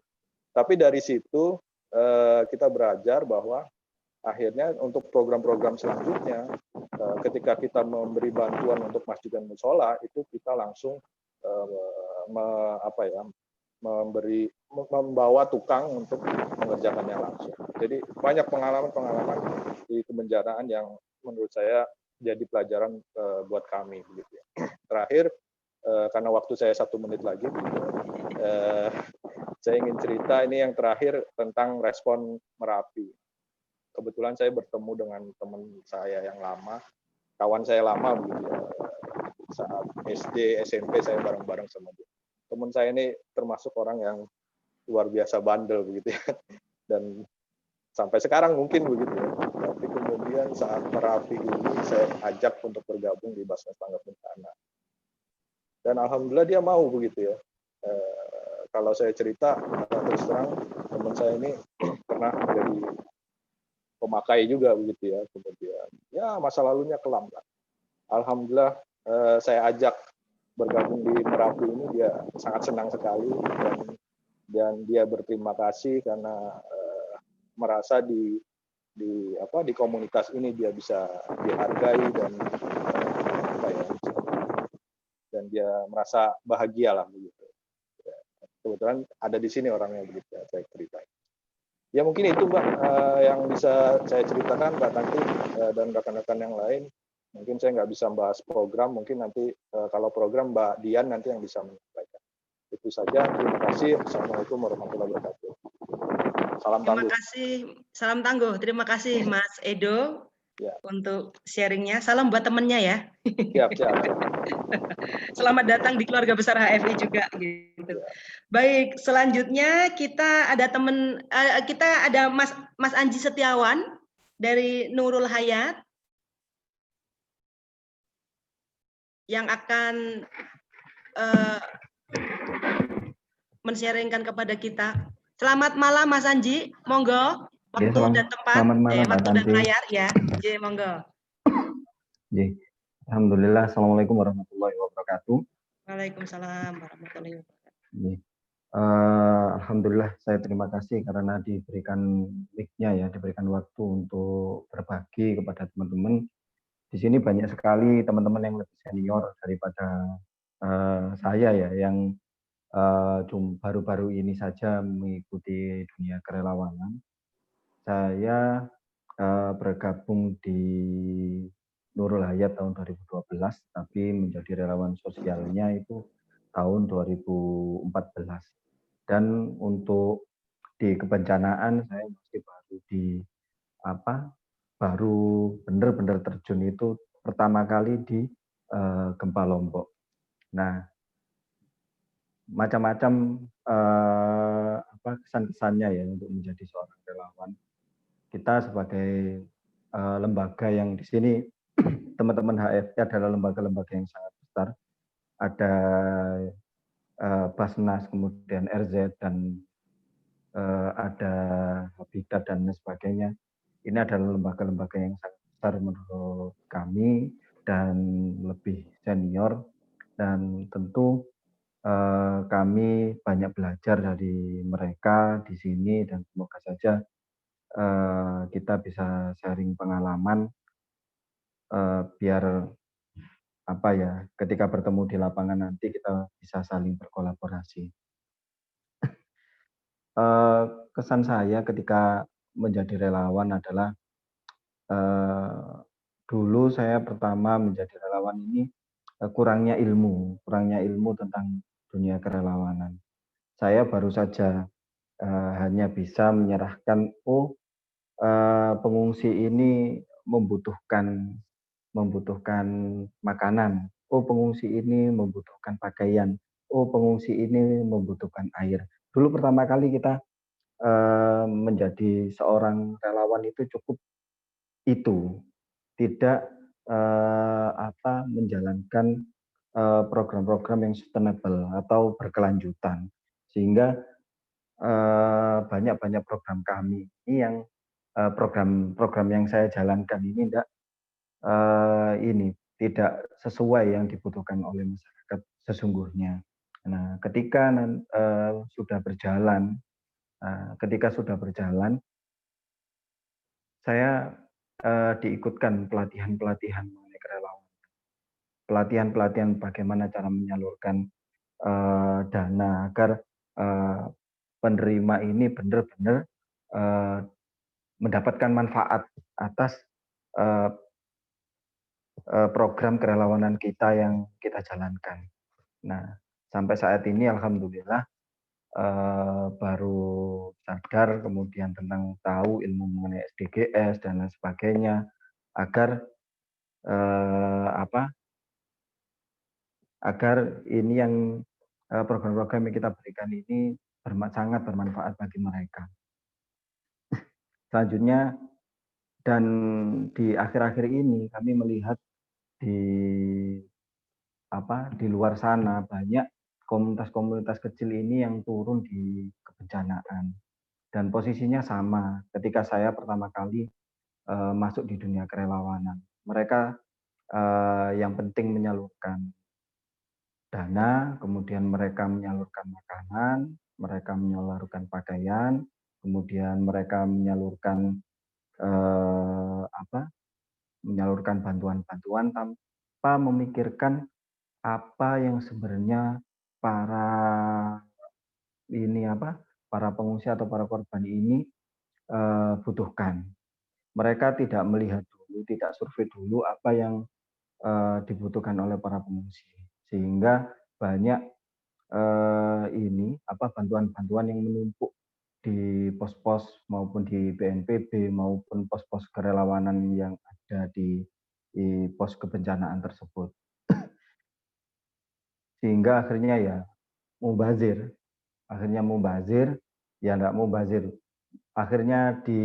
oleh relawan yang bertugas itu diberikan yang penting habis, kemudian tanpa dibagi dengan rata, kemudian ada yang sampai busuk, kemudian dan lain sebagainya. Nah, diharapkan nanti para relawan-relawan di sini ini membantu para relawan-relawan kecil ini untuk memberikan pelatihan-pelatihan dan lain sebagainya, agar silakan ya, pelan-pelan guys. Ya, agar nanti kedepannya di Indonesia ini banyak bermunculan relawan-relawan yang tangguh dan memberikan bantuan-bantuan yang sesuai dengan kebutuhan para penyintas. Seperti itu, Mbak Tanti. Dan saya rasa dari teman-teman yang lebih senior ini sangat-sangat kompeten ya. Kalau sangat-sangat kompeten dalam menjalankan program-program sosialnya maupun program kebencanaannya. Hanya kadang-kadang di saat saya turun ke lokasi bencana ya, ada beberapa organisasi yang sulit sekali berkolaborasi. Nah, sulit berkolaborasi, mereka merasa dirinya itu bisa untuk menangani semua hal. Ya, mereka menguasai suatu wilayah, kemudian dia menjalankan sendiri. Kalau ada yang masuk, mereka menganggap lembaga lain itu adalah saingannya. Nah, bahkan ada yang mohon maaf, ada yang curiga ini adalah organisasi agama lain, kemudian organisasi yang radikal, sehingga lembaga ini tidak mau berkolaborasi dengan lembaga-lembaga yang ingin berkolaborasi dengan mereka. Ini terjadi di beberapa tempat. Nah, saya sendiri di wilayah Jawa Timur juga beberapa kali merasakan seperti itu, ingin masuk di sebuah memberikan bantuan ke suatu wilayah, kemudian karena ya misinformasi mengenai lembaga kami ataupun tentang kami, akhirnya kami bantuan kami tidak diterima di wilayah tersebut. Nah, ini kami harapkan dengan adanya HFI, kemudian komunitas-komunitas lainnya, kita dapat saling memberikan pengertian, saling memberikan masukan, saling merangkul agar bantuan yang diterima oleh penyintas ini dapat diterima dengan baik. Kalaupun suatu lembaga itu tidak bisa menangani suatu bantuan, itu bisa diberikan ke lembaga lain, ditanyakan ke lembaga lain apakah bisa membantu untuk penyediaan bantuan yang dibutuhkan oleh penyintas. Toh setiap lembaga kan pasti mempunyai keterbatasan, entah itu SDM maupun entah dana, dan itu insya Allah bisa ditangani apabila kita bersama-sama. Harapan kami juga HFI tidak hanya sebuah lembaga formal untuk bahwa ini adalah komunitas relawan dari beberapa lembaga. Tapi ketika di kebencanaan maupun aksi sosial yang lainnya, kita bisa berkolaborasi dengan baik sehingga para penyintas maupun para penerima bantuan bisa menerima bantuan maksimal kemudian kita Mas Anji. Ya seperti itu aja ini Mbak Tanti. Sudah lebih dari 3 menit apa belum tadi? Saya sudah diingatkan sama Mas Rizky. Enggak apa-apa. Ya Mas Anji, kami sudah menangkap poin yang disampaikan. Semoga nanti kita bisa mengatasi bersama ya, bahwa perbedaan itu adalah hal yang lumrah saja gitu ya. Yang penting enggak baper. Enggak apa-apa, namanya juga kita kan sedang menceritakan pengalaman masing-masing. Matur nuwun sangat Mas Anji dari Nurul Hayat. Kita ada Mas Wardi dari Rumah Zakat. Silakan Mas Wardi, untuk waktu kami serahkan untuk bisa berbagi bersama kami. Tadi memang agak jaringannya agak bermasalah, Mas Suwardi. Sudah lancar ya Mas? Monggo Mas. Udah. Baik, bismillahirrahmanirrahim. Assalamualaikum warahmatullahi wabarakatuh. Waalaikumsalam warahmatullahi wabarakatuh. Salam tangguh, salam kebencanaan, salam kenal semuanya. Salam satu hobi. Izin para senior sesepuh untuk menyampaikan beberapa kata-kata terkait dengan hal ini. Perkenalkan, nama saya Suwardi ya, dari Relawan Nusantara Rumah Zakat. Tapi saya saat ini berdomisili di Kota Pekanbaru, Riau. Saya berdomisili di Kota Pekanbaru, Riau. Terkait dengan Rumah Zakat sendiri, kita ada beberapa program yang memang saat ini sedang kita gaungkan untuk kerelawanannya, yaitu seperti kampus relawan itu ya. Kampus relawan itu tujuan kita apa? Agar nanti relawan yang akan turun ke tempat bencana itu di-upgrade lagi pengetahuan dan pengalamannya. Karena kalau bagi saya sendiri, definisi menjadi seorang relawan itu sederhana saja ya. Sederhana saja. Yang pertama, sederhana dalam berpikir, cekatan dalam bertindak. Yang kedua, dia harus siap ditempa, artinya siap dilatih gitu. Sama dengan kawan-kawan tadi kan ada pelatihannya apa segala macamnya. Kemudian dia harus sabar gitu. Karena di tempat bencana ini kita tidak bisa mengikuti pendapat kita sendiri gitu. Apa yang kawan-kawan sampaikan tadi itu ada benarnya semua gitu.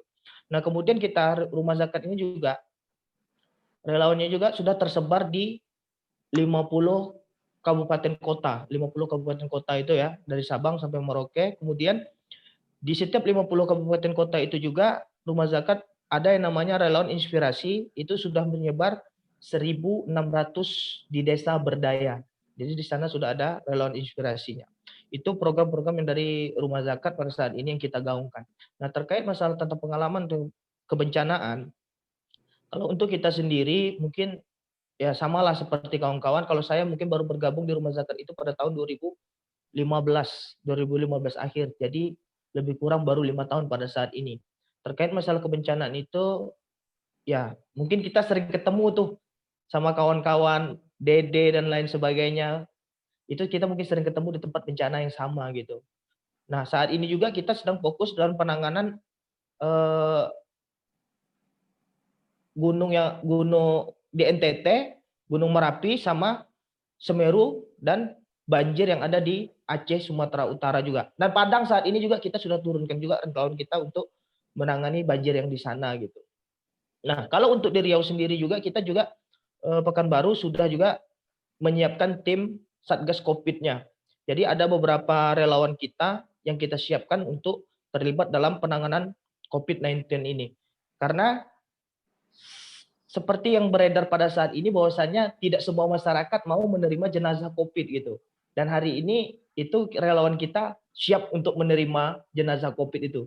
Jadi kita tergabung di relawan COVID itu di Rumah Sakit Madani yang ada di Riau itu. Jadi itu mulai dari pengevakuasian jenazahnya dari rumah sampai ke rumah sakitnya, kemudian penguburannya itu langsung ditangani oleh tim dari Rumah Zakat kita sendiri gitu. Jadi kawan-kawan relawan Nusantara Rumah Zakat kita yang ada di Pekanbaru. Jadi itu untuk terkait dengan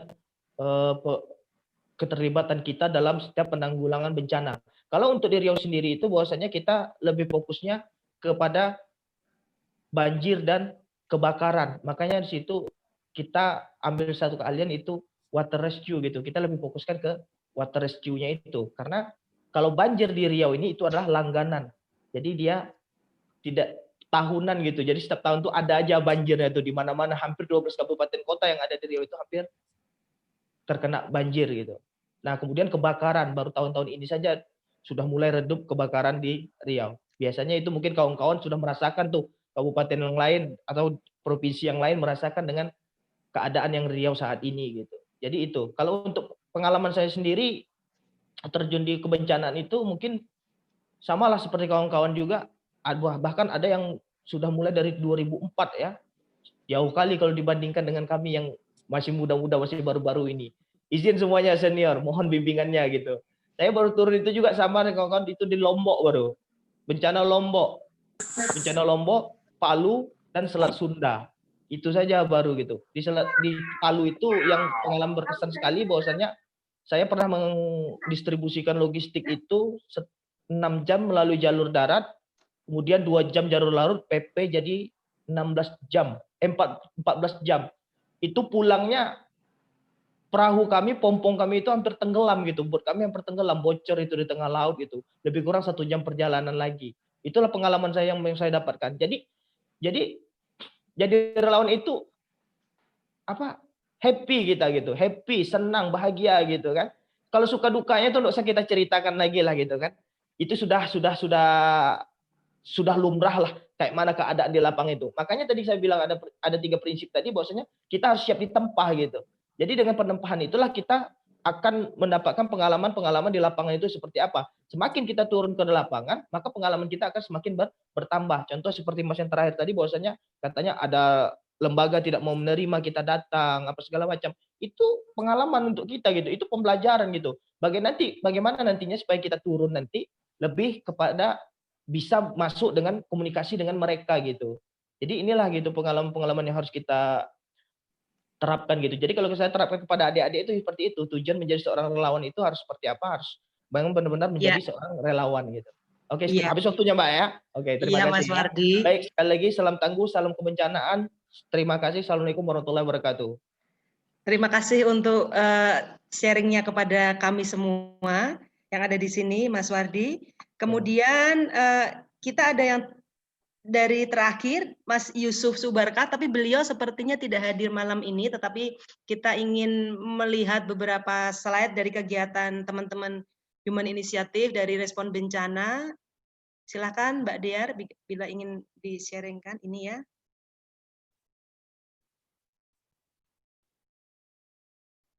Ini dokumentasi yang dikirimkan kepada kami yang coba kita bagikan.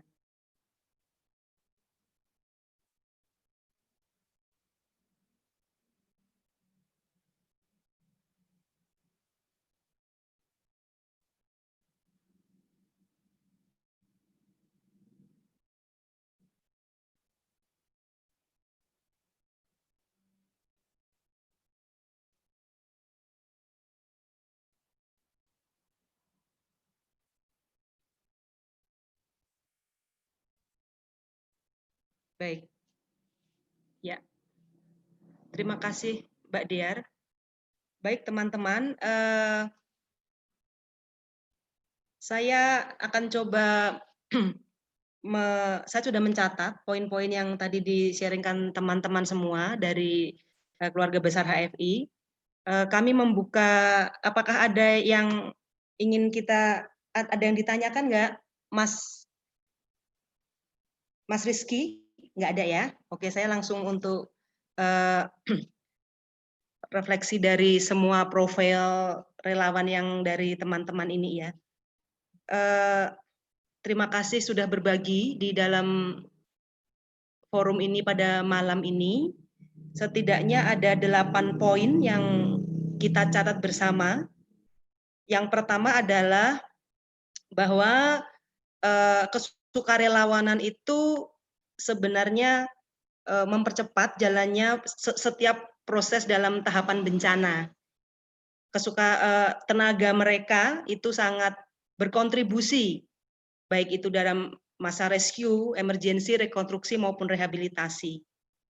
Kemudian yang kedua adalah bahwa ditemukan beberapa hal lain gitu ya, semacam advokasi, tadi disampaikan teman-teman dari Wahana Visi bahwa ada satu gerakan lain yang kemudian dilakukan untuk pemenuhan hak anak, untuk kita bisa secara berani gitu, ada satu pergerakan yang lain selain respon bencana gitu, yaitu advokasi untuk pemenuhan hak anak. Juga dari Mbak Debbie Maria dan juga Mas Irman ya yang masih sangat muda, Mas Ari semuanya, ada transformasi gitu, ada juga semangat juga dari barusan dari Mas Wari bahwa semangat itu saja kurang begitu. Jadi bahwa relawan itu juga harus membekali dirinya dengan pengetahuan, dengan pembelajaran gitu. Bagaimana kemudian bisa memahami standar-standar yang berlaku dalam kegiatan kemanusiaan gitu ya, supaya tadi juga ada di-sharingkan dari Basnas Mas Edo gitu ya, atau Mas Anji juga gitu, bagaimana bantuan-bantuan tuh tiba-tiba hilang dan ditolak begitu. Kemudian juga bahwa teman-teman relawan ini juga harus memahami situasi kesehatan mereka, keselamatan mereka, dan keamanan mereka, seperti yang tadi disampaikan oleh Pak Papang dari BNPB gitu ya, bahwa ketika teman-teman ingin membantu orang lain juga bagaimana kesehatan, keselamatan, dan keamanan pekerja kemanusiaan ini juga sungguh harus diperhatikan gitu. Juga ada yang sangat menarik juga bahwa ada transformasi pendidikan, juga disampaikan Mas Wardi dan Mbak Feby Maria juga dari teman Yehu begitu ya. Terus yang lain adalah bahwa sukarelawan ini kemudian yang sangat penting adalah mereka itu menyemangati para penyintas gitu ya, untuk bagaimana kembali bangkit melalui semangat gotong royong gitu.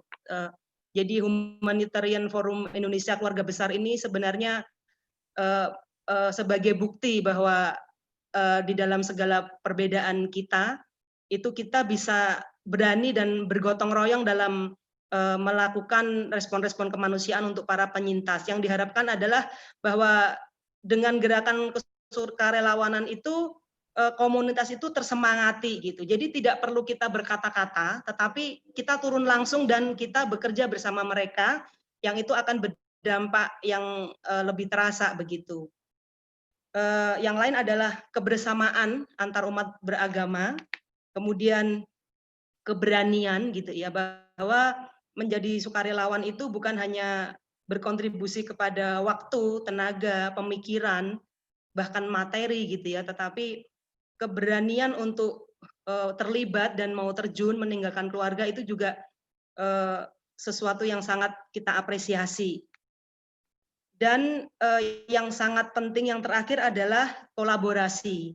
Jadi bagaimana setiap dari keluarga besar HI kita berkesempatan untuk mendapatkan banyak inspirasi dan saling belajar dari pengalaman-pengalaman satu dan yang lain.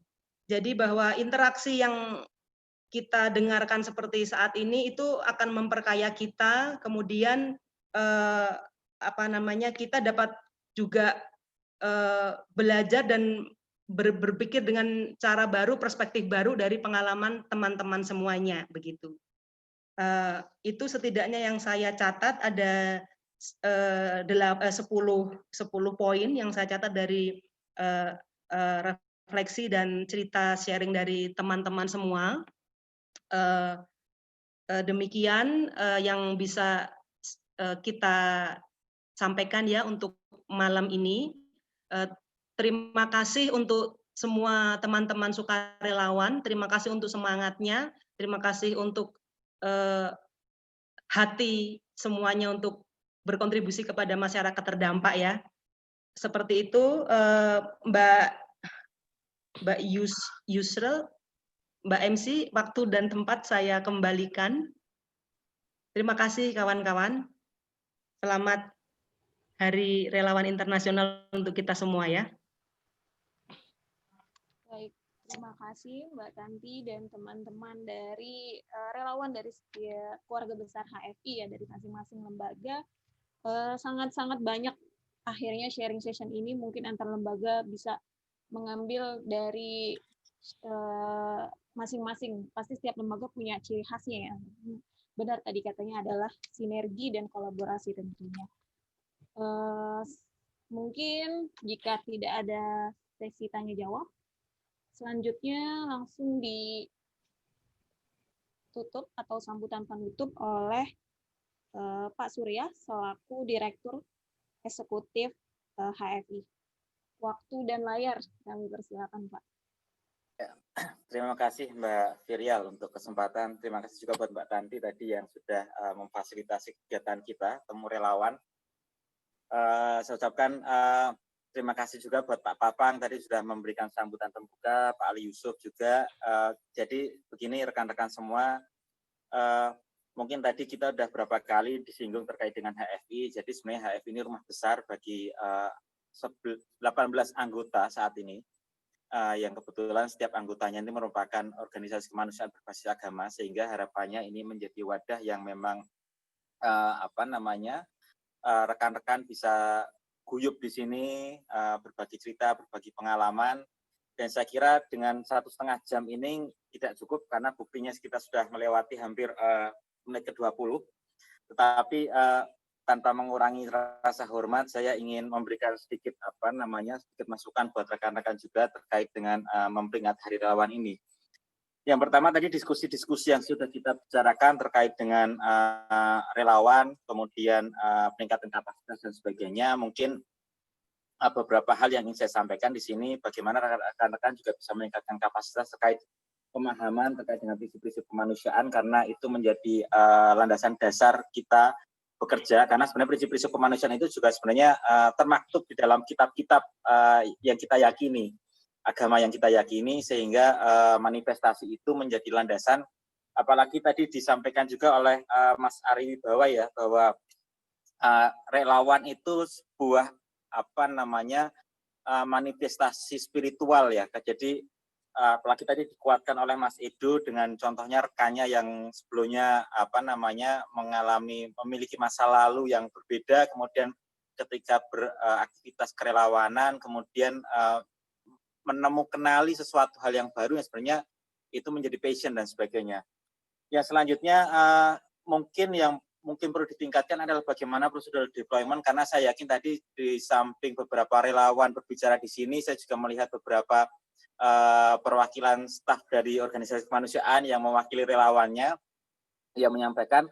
Saya kira prosedur-prosedur deployment ini juga menjadi penting untuk dikuatkan, karena tadi disampaikan juga oleh Pak Papang terkait dengan perlindungan relawan dengan adanya asuransi. Saya kira ini juga menjadi poin penting bagi organisasi kemanusiaan karena ternyata itu diamanahkan di undang-undang, kalau nggak salah di undang-undang terkait dengan ketenagakerjaan, terkait dengan hak asuransi bagi relawan kemanusiaan.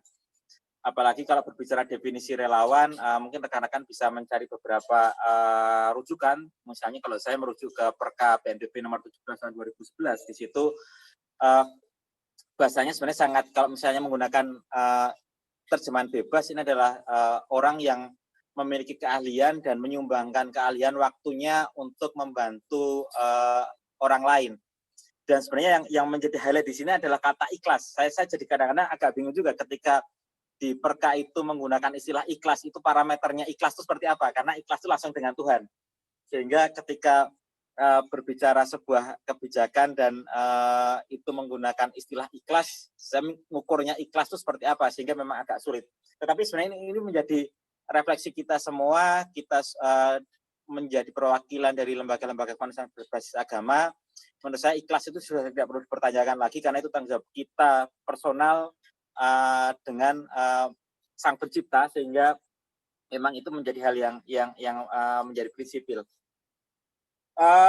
Selanjutnya satu hal lagi yang ingin saya sampaikan terkait dengan relawan sendiri di dalam definisi yang dikembangkan oleh pemerintah kita, ternyata di dalam pelaksanaannya terjadi multitafsir juga. Jadi antara relawan dengan pekerja kemanusiaan terkadang ada irisannya tercampur aduk. Padahal sebenarnya jelas sekali perbedaan antara pekerja kemanusiaan dengan relawan. Secara mandat atau pekerjaan mungkin sama, tetapi secara hak ini agak sedikit berbeda.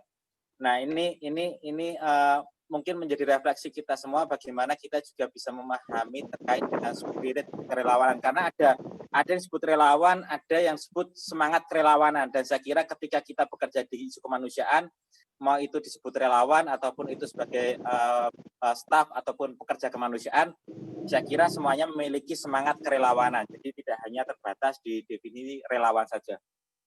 Mungkin dari saya itu, saya harap mungkin ke depan kita bisa agendakan seperti ini secara reguler, sehingga teman-teman juga bisa saling berbagi pengalaman dan pengetahuan terkait dengan aksi-aksi di lapangan, sehingga ini dan harapannya saya berpesan sekali lagi ke rekan-rekan untuk menyebarluaskan terkait dengan HFI ini, karena kalau tadi disampaikan ada sedikit masalah di lapangan, bahkan mungkin beberapa tahun yang lalu saya sempat menemui bahkan bersama anggota HFI berkonflik di lapangan karena tidak tahu kalau itu kita memiliki payung yang sama.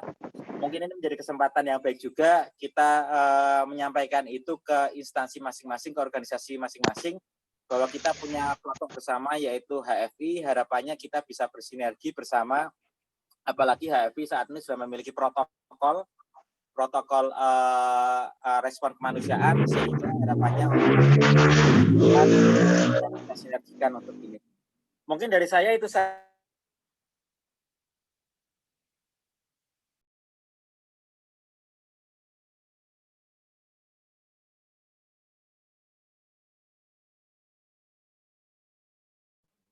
Pencet mute-nya, Mas. Mas Surya masih di mute. Oh ya. Pencet, Pak Dir. Saking semangatnya nih, Mas. Ya, tadi ke-mute sendiri. Baik, mungkin itu saja. Saya ucapkan sekali lagi selamat Hari Relawan buat rekan-rekan semua. Semoga tetap bisa berkiprah dalam urusan kemanusiaan dan untuk mengabdi bagi sesama. Terima kasih dari saya, itu saja. Bila itu hidayah, wassalamualaikum warahmatullahi wabarakatuh. Salam sejahtera. Waalaikumsalam wabarakatuh. Waalaikumsalam. Waalaikumsalam semua. Terima kasih teman-teman. Salam sehat semuanya. Ya, Terima kasih. sampai ketemu. Terima kasih Pak Surya. Sebentar, terima kasih. Belum selesai. Mohon maaf Ibu Bapak, ada waktu untuk foto bersama. Jadi mohon izin untuk menyalakan videonya. Ada foto ya rupanya. Iya. Foto bersama, tinggal makan bersama yang belum. Makan bersama ketemu aja. Ada Pak Papang. Pak Papang belum naktir saya. Ada ditagih sama Mbak Dian tuh. Tagih loh, Pak. Mohon izin membuka videonya Bapak Ibu. Oke. Mas Rudi nggak dapat belum dibuka tuh. Rut, buka Rut. Saya udah tak buka loh. Jangan Pak. Pak Lagi Budi. telanjang. Pak Budi.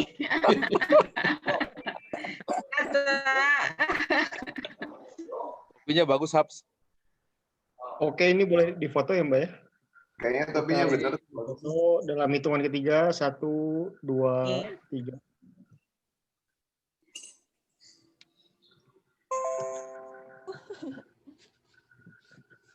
Sekali lagi, untuk halaman kedua.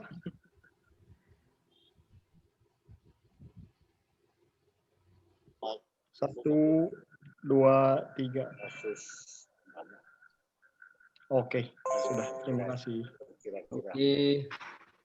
Terima kasih semua. Terima kasih semua. Keren, semuanya keren. Semua.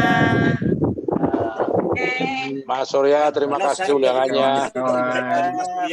Malam ini, murni Dato malam ini tausiahnya Mas Surya luar biasa. Wah, mantap. Jangan lupa yang pilih besok milih ya. Oh iya 9.